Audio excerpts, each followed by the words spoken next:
দীর্ঘ সময় ক্ষমতায় থাকতে তত্ত্বাবধায়ক সরকার ব্যবস্থা বাতিল করেছিল আওয়ামী লীগ।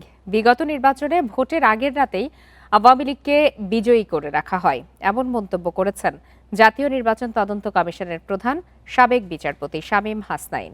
সোমবার সন্ধ্যায় রাষ্ট্রীয় অতিথি ভবন যমুনার বাইরে সংবাদ সম্মেলন করেন তিনি।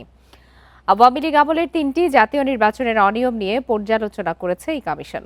কমিশনের প্রধান বলেন, 2014, 2018 ও 2024 সালের নির্বাচনে অনিয়মের ধরন ছিল 3 রকম। অভিযোগ করা হয়েছে, মামলা হামলা দিয়ে বিরোধী দলকে দমন করা হয়েছিল। দুর্নীতির উদ্দেশ্যে কেনা হয় ইভিএম, যার মূল হোতা ছিলেন শেখ হাসিনার নিরাপত্তা উপদেষ্টা তারেক সিদ্দিকী।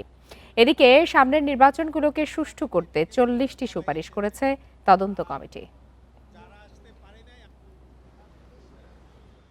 ইভেন্চুয়ালি যে রুলিং পার্টি যতদিন ক্ষমতায় থাকতে পারে যে কোনো স্ট্র্যাটেজিতে যে কোনোভাবে, এখন সেই তার জন্য কেয়ারটেকার গভর্নমেন্ট ওয়াজ রোড ব্লক, একটা বাধা ছিল।